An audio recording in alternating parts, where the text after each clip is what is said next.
The United States is the richest country on the planet. Yet on a single winter night in 2024, more than 770,000 people did not have a bed of their own to sleep in. Hundreds of thousands of them were over 55. Tonight, we're going to rank the 10 U.S. metro areas with the largest homeless populations. And remember, those numbers are only a minimum. Some of these cities were once postcard-perfect retirement havens. Others were tech dreams that have turned into rental nightmares.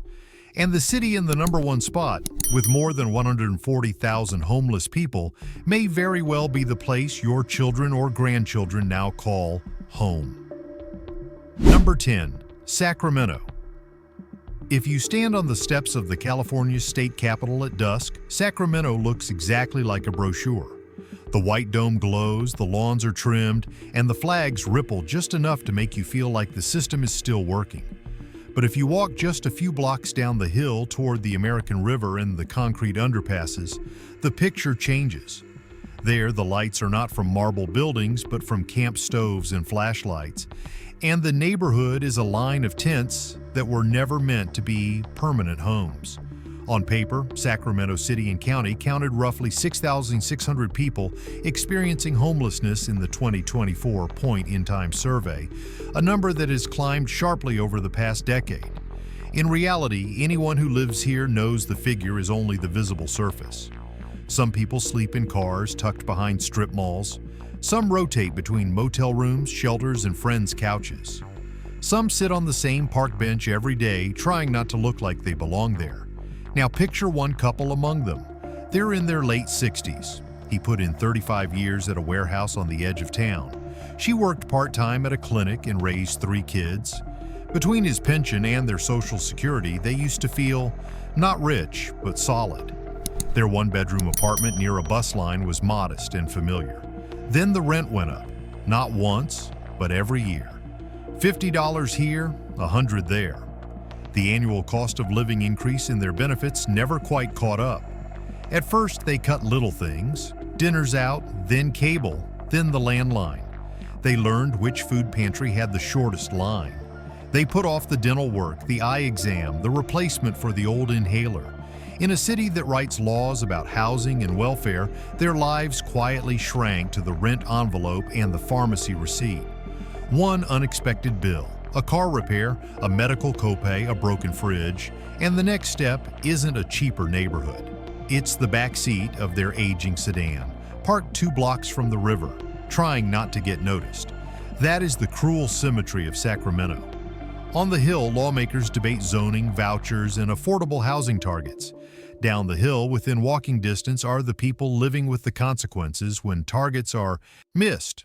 One side holds hearings about homelessness, the other side tries to stay warm in a tent when the wind comes off the water.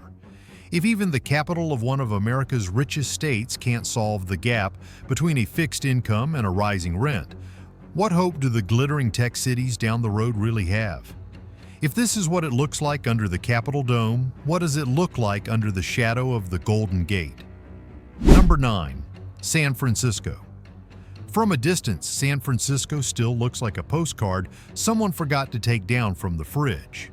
The Golden Gate stretches over the water, pastel houses climb the hills, the bay catches the evening light in a way that makes you understand why people once sold everything to move here. But postcards don't show what's happening at street level.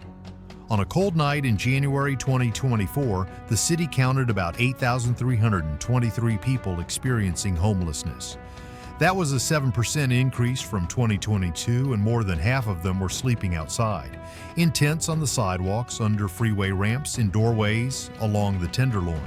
For a city of under 900,000 residents, that is one of the highest homelessness rates among major urban areas in the country, and it sits inside a state that already leads the nation in unsheltered homelessness. If you walk from the tourist shops near Union Square toward Civic Center, the contrast is brutal.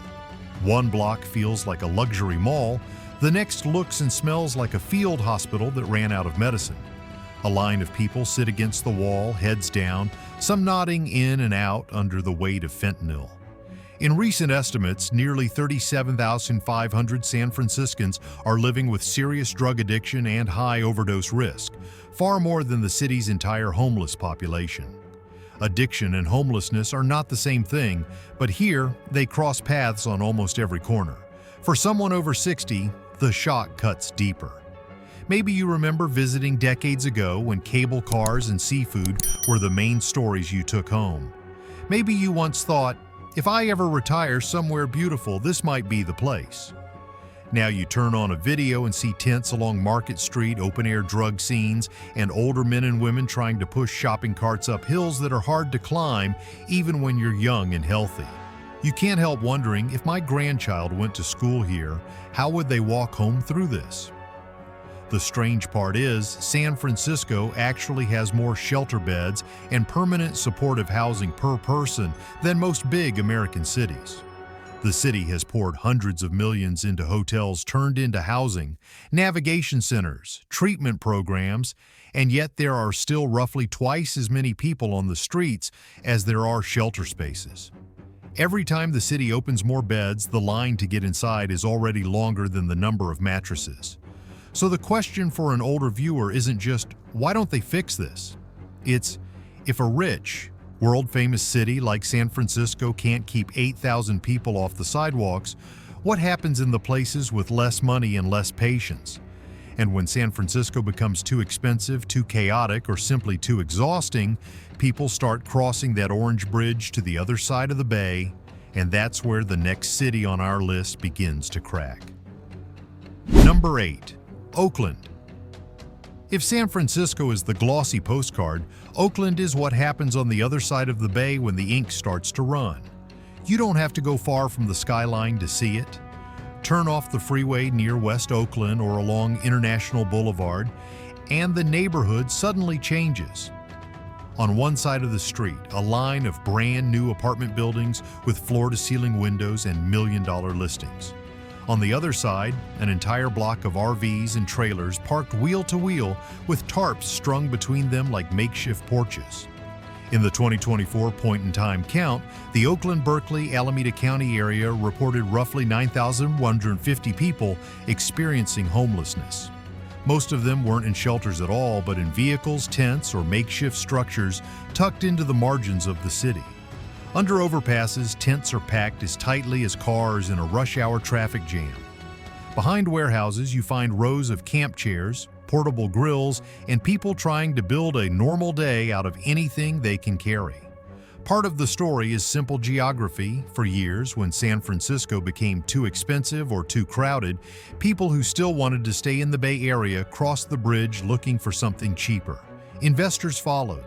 New condo projects followed. The coffee shops and wine bars followed. Rents rose, property taxes rose, and suddenly the neighborhoods that had been home to working-class families for decades became up and coming. When every block turns into somebody's investment strategy, there isn't much room left for the people who were just trying to live their lives. That's where the fear creeps in for someone over 60. Maybe you bought a modest house here in the late 1980s, or you've rented the same apartment since your kids were small. You're not chasing IPO money, you're living on a pension and Social Security. Then the landlord sells the building. The new owner sees potential. The rent goes up, or the lease isn't renewed at all. You look out the window and realize the row of RVs at the end of the block isn't temporary. It's the future for anyone who can't keep up. People talk about gentrification like it's a trend on a chart, but in Oakland it feels more like a slow-motion eviction notice stamped across an entire city. The worry isn't just, will my neighborhood change? It's, will there be any neighborhood left where an old person with a fixed income can still breathe? When the price of every street is decided in a spreadsheet, where do you go if your life doesn't fit into the math? Oakland is what happens when a rich city next door overflows and the wave hits a place that was never built to absorb it.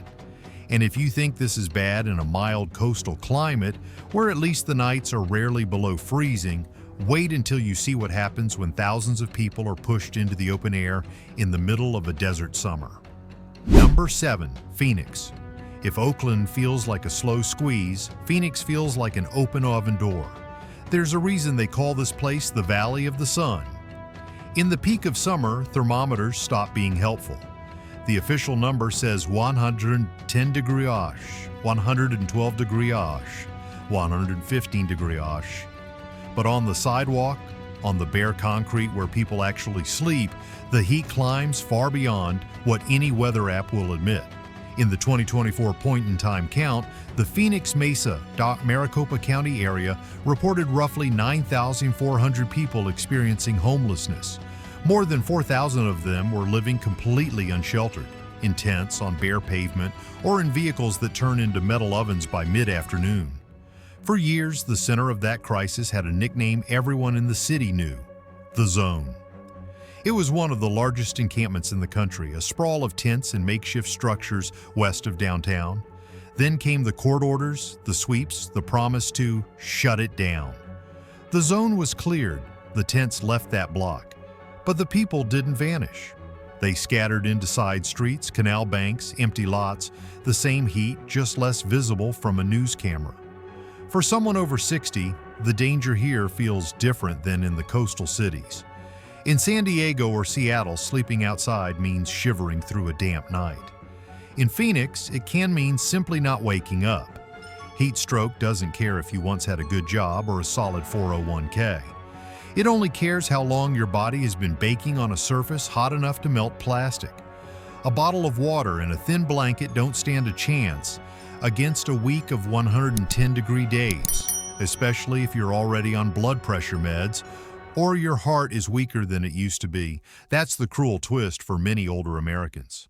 For decades, Arizona was sold as a retirement dream: sunshine, golf courses, dry air that's easy on the joints. People from Michigan, Minnesota, the Northeast packed up and moved down, believing they were trading snowstorms for sunsets. And in many neighborhoods, that dream is still real. Tidy HOA communities, chilled clubhouses, central air humming in the background. But just a few miles away, under the same sky, thousands of people are trying to survive summer nights outside. Some of them old enough to be your neighbor, your brother, or you in 10 bad years. The fear hiding under all of this isn't just, what if I lose my house? It's, what if I can't afford to keep the air conditioning on? In a place like Phoenix, that's not a comfort issue. That's a survival line. Miss a rent payment, miss an electric bill, and the edge between retired in the sun and sleeping behind a strip mall gets frighteningly thin.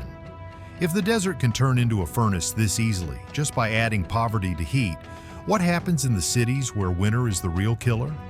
If nights in Phoenix can quietly take people in their sleep, what about the places where a wrong turn leaves you outside in the snow instead of the sun? Number 6. Denver Metro. From the airplane window, Denver looks like the picture on the cover of a winter calendar. The Front Range sits in the distance, snow on the peaks, the city laid out neatly on the plains below. It looks organized, manageable, like the kind of place where problems get handled before they turn into crises. But if you land, rent a car, and start driving the city when the sun goes down, the picture changes. In the 2024 point-in-time count, the Denver metro area recorded about 9,977 people experiencing homelessness, up roughly 10% from the year before. Around two-thirds of them are in the city of Denver itself. A growing number aren't in formal shelters at all, but in tents along creek trails, in cars tucked behind big box stores, or in budget motels the city now rents by the room just to get people out of the wind for a few nights. Those motels are where the Rocky Mountain postcard starts to peel. From the highway, they look like any other older roadside inn: faded signs, peeling paint, parking lot half full. Inside, the front desk is no longer checking in tourists with ski racks on their cars. It's checking in families who have nowhere else to go, seniors who ran out of couch surfing options, people who used to be one paycheck away from the streets and finally missed that paycheck. Outside, in the corner of the lot, you sometimes see the ones who didn't make it inside that night: a tent pushed up against the back fence, a sleeping bag wedged between two dumpsters, a man in his 60s sitting on a milk crate, smoking slowly and watching his breath fog in the air. The fear here is very specific. In Phoenix, the threat is heat. In Denver, it's cold that gets into your bones and doesn't leave. You can almost see your parents or grandparents in that motel line on a January evening, bundled up in coats that aren't warm enough, hoping their name gets called before the rooms run out. You know what a bad chest infection can do to an older body. You know what one night in the wrong kind of cold can do to a weak heart. Denver likes to see itself as a clean, outdoorsy, middle-class city, craft beer, bike lanes, mountain views from the office window. And a lot of it still is. That's what makes the numbers so unsettling.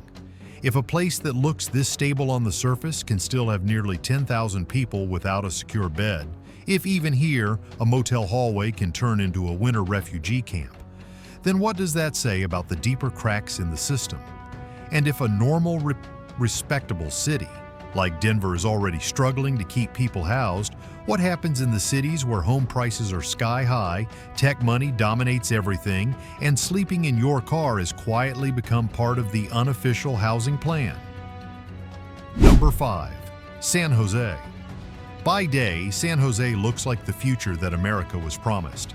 Glass towers with company logos you recognize from your phone screen, cafes full of people in hoodies talking about product launches and funding rounds, office parks where the parking lots are lined with electric cars and shuttle buses. If you only saw the LinkedIn version of this place, you'd think everyone here is just one promotion away from early retirement. But if you drive those same streets after midnight, you see the other version of Silicon Valley. In the 2024 point-in-time count, the San Jose, Santa Clara City and County area reported a little over 10,000 people experiencing homelessness, and more than 7,000 of them were living completely unsheltered. That's one of the highest unsheltered rates among major urban areas in the country. This isn't a place where most people without housing end up in big shelters. It's a place where they squeeze into RVs on side streets, sleep in cars outside office parks, or pitch tents a few hundred yards from buildings full of million-dollar stock options. On one side of the road, a headquarters with floor-to-ceiling windows glows long after dark. Engineers still at their desks, screens full of code that may one day help send people to Mars. On the other side, along the curb, a line of RVs and beat-up vans is parked bumper to bumper, curtains cover the windows, solar panels the size of doormats cling awkwardly to the roofs. Under one streetlight, a man in his late 50s sits in a camp chair, laptop on his knees, stealing Wi-Fi from the same company he used to work for before the last round of layoffs. Housing prices hang over all of this like a quiet threat. In many parts of Santa Clara County, the median home sells for well over $1 million. Even a basic one-bedroom apartment can cost more per month than a full Social Security check brings in. For a younger tech worker, that's a headache. For someone over 60, it's a wall. If you're a parent or grandparent watching this, you might feel the fear from two directions at once. On one side, my kid works in tech here. If their company cuts staff, do they fall straight from a good salary into the back of a car? On the other, if I ever needed to move closer to them, could I even afford a small place without wiping out everything I've saved? That's the ethical question San Jose throws in our faces. What does it mean for a society to build a valley full of companies that can put people on another planet, but still struggle to guarantee an older grocery worker, bus driver, or even a laid-off engineer a stable bed on this one? And the truth is, San Jose isn't even the end of the story. Because when you leave the glass towers of Silicon Valley and head south toward the beaches, you reach a city that's supposed to be a postcard for retirement and tourism. Down there, the sun is warmer, the ocean is closer, and somehow the homelessness crisis becomes even harder to ignore. Number 4. San Diego. If you only know San Diego from postcards, it looks like the place where problems go to retire. Blue water, soft sand, palm trees leaning at just the right angle for sunset photos. Seniors walking small dogs along the boardwalk, grandkids licking ice cream before it melts. For decades, this has been the dream. Work hard, somewhere cold, then come here to grow old in the sun.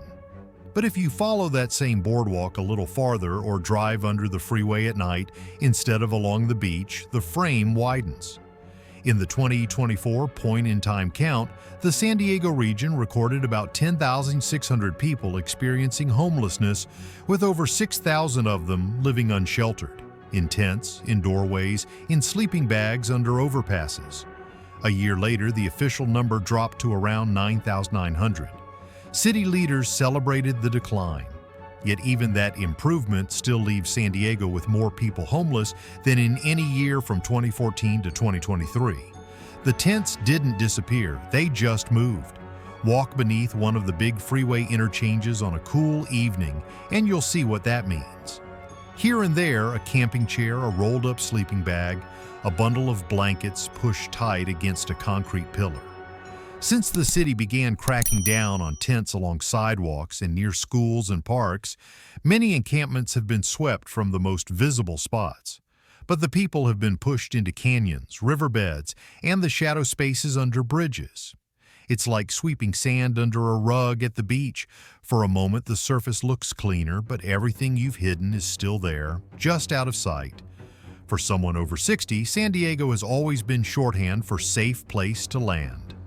Mild weather, no snow shoveling, ocean air that feels kind to aging lungs. Maybe Sepp once thought, when I'm done working, I'll find a little place near here. Nothing fancy, just somewhere I can walk to the water. Then you watch a video shot downtown and see people your own age or older zipped into sleeping bags on church steps or sitting on bus benches all night because that's the closest thing they have to a bed. That's the crack in the postcard. San Diego is still beautiful. The climate is still kinder than most. But beauty and good weather haven't been enough to keep thousands of people, including many seniors, from sliding to the very edge. If even a city built on sunshine and tourism can't protect its elders from sleeping outside, what does that say about the places where the sky is gray more often than blue? And if a seaside retirement paradise looks like this after dark, what happens when we fly north to a city of rain, tech money, and long wet winters, a place where the tents don't line the beach, but hide under bridges and in the shadows of skyscrapers? Number 3. Seattle. If you land in Seattle on a clear day, it feels like a commercial for the good life. Mount Rainier floats on the horizon like a painted backdrop. Ferries cut slow lines across Elliott Bay. Glass towers downtown reflect clouds that never quite decide whether to stay or go. Somewhere in there, an Amazon badge flashes at the elevator door, a Starbucks logo glows on the corner, and it's easy to believe this is where the future is being written. But futures aren't the only things being built here. In the 2024 point-in-time count, King County reported about 16,868 people experiencing homelessness, a jump of roughly 26% from 2022. That puts Seattle-King County among the very largest homeless populations in the country. This isn't just a big city problem, it's a regional one. From downtown blocks to wooded ravines, from freeway underpasses to strips of land along light rail tracks, thousands of people are living in places that were never meant to be neighborhoods. Locals have a name for one of those places: the jungle. For years, the green space beneath and around the I-5 freeway south of downtown has hosted a shifting network of tents, tarps, and makeshift shacks. There are other spots like it under bridges, tucked into patches of forest near the city, scattered along the Duwamish River. Walk those paths and you'll see more than just chaos. You'll see improvised kitchens, shared fire pits, people watching each other's things so someone can go to a clinic or a day center. These are not just camps, they're communities built in the leftovers. The distance between worlds here is measured in minutes. You can stand in front of Amazon's gleaming spheres, grab a latte from the original Starbucks a short drive away, then be under a bridge in less than 10 minutes looking at tents pressed up against concrete pillars. For all the talk of innovation and opportunity, there is a whole parallel Seattle running in the shadows of the one on the postcards. The fear isn't only about crime or drugs, it's about what it means to grow old in a society splitting in two. One side with stock grants and delivery drones, the other side with damp blankets and a constant search for a dry place to stand. Seattle is what it looks like when a tech boom outruns the social fabric trying to hold it together. And if this is the picture in a city of coders, coffee, and rain, what do you think the map looks like further south, where Hollywood, Beverly Hills, and tens of thousands of tents all share the same zip codes? Number 2. Los Angeles. Los Angeles is the kind of place that sells dreams by the billboard. You land at LAX, drive past palm trees and movie posters, and somewhere in the distance you can almost hear a trailer voice saying, "In a world where anything is possible." Hollywood signs it in white letters on a hillside. Beverly Hills signs it in marble and glass. For a moment, it feels like the only thing that exists here is success. Then the freeway slows down and you look out the window. Under the overpasses and along the side streets, tents line the fences. RVs with broken windows sit wheel to wheel. On some blocks, tarps stretch over entire sidewalks like a second makeshift city. In the 2024 point-in-time count, Los Angeles County recorded around 75,000 people experiencing homelessness. Roughly 45,000 of them are in the city of Los Angeles itself. The official reports talk about tiny percentage drops since last year. On the ground, what people see is this: more than 70,000 human beings in a constant game of musical chairs with far too few chairs.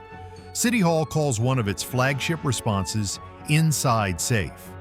The idea sounds reasonable. Sweep a sidewalk encampment, offer people motel or hotel rooms, clear the tents so businesses and schools can breathe again.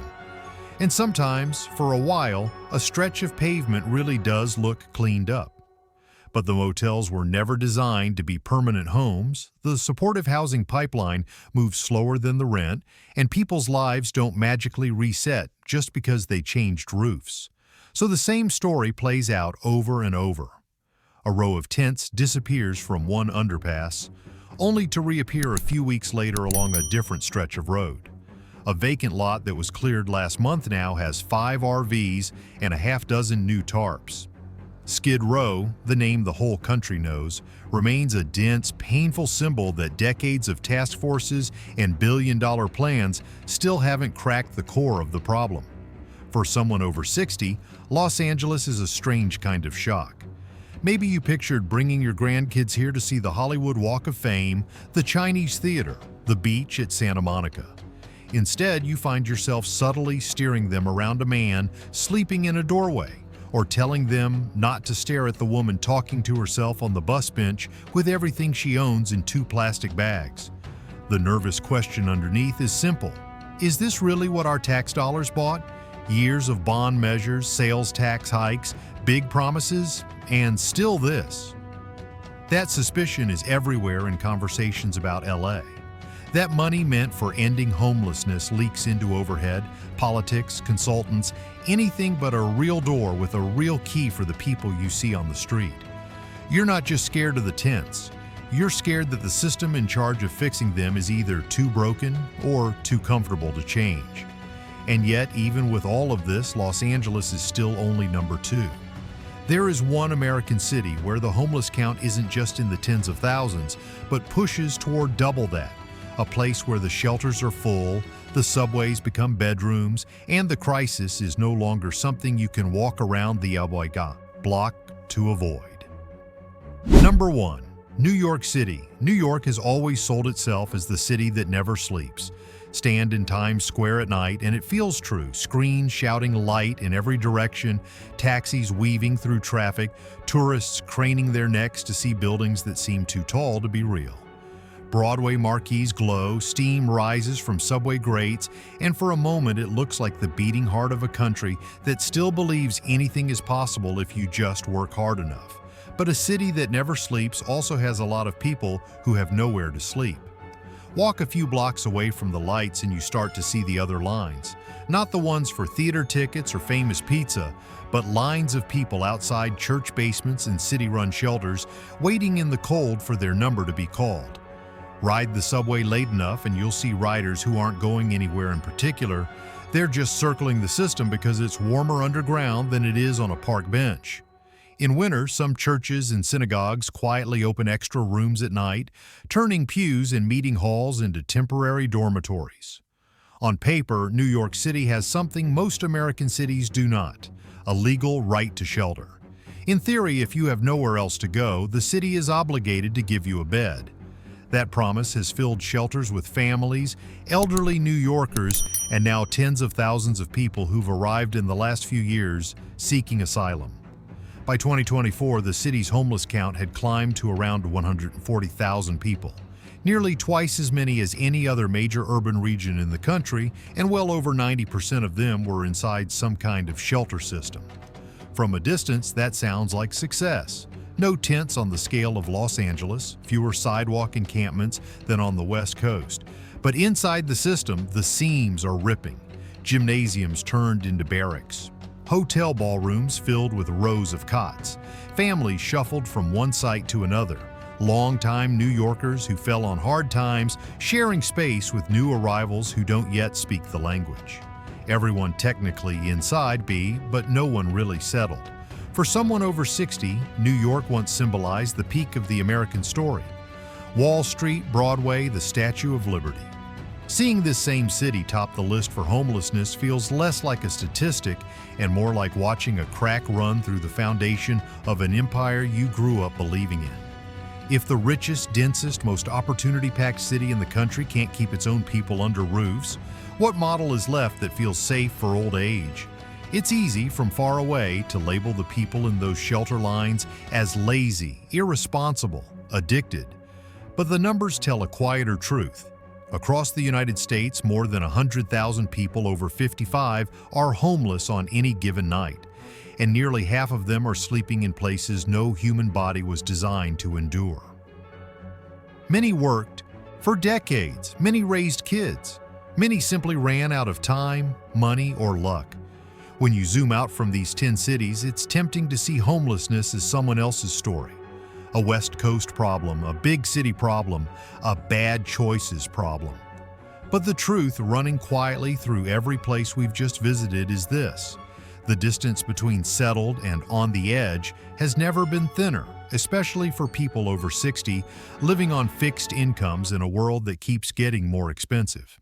If this video did anything for you today, Em hopes it turned the numbers back into human faces, neighbors, parents, grandparents, even future versions of ourselves, and raised better questions than, who's to blame? So let me ask you this: in the city where you live, what does safety in old age really look like? If you're comfortable, share your story or your thoughts in the comments. And if you want to keep unpacking what's really happening in America's dream cities, and stay with this channel. We're not done yet.